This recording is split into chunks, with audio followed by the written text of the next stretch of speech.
కల్పించాలి పని భద్రతను కల్పించాలి. జిందాబాద్ ఏఐటీయూసీ జిందాబాద్. సాటి సంస్థ గోడౌన్లు నిర్మించాలి. సాటి సంస్థ గోడౌన్లు నిర్మించాలి. జిల్లాలి సివిల్ సప్లైస్ కార్మికుల ఐక్యత. ఏఐటీయూసీ జాతీయ సమితి సమ్మేళనాలు సెప్టెంబర్ 1, 2, 3 తేదీల్లో విశాఖపట్నంలో నిర్వహించబోతున్నాం.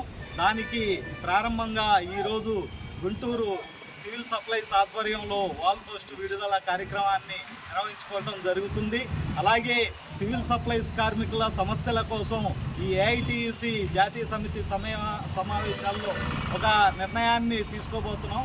భవిష్యత్ పోరాటాల రీత్యా ఏఐటీయూసీ ఆధ్వర్యంలో కేంద్ర రాష్ట్ర ప్రభుత్వాలు అనుసరిస్తున్న కార్మిక వ్యతిరేక విధానాలపై ఈ రాష్ట్ర జాతీయ సమితి సమ్మేళనాలు దిశానిర్దేశం చేయబోతున్నాయి. 3వ తేదీ జరిగే ప్రజా ప్రదర్శనలో శ్రామికులందరూ పెద్ద ఎత్తున పాల్గొని ఈ ప్రదర్శనని జయప్రదం చేయవలసిందిగా ఏఐటీయూసీగా కార్మిక వర్గానికి విజ్ఞప్తి చేస్తున్నాం.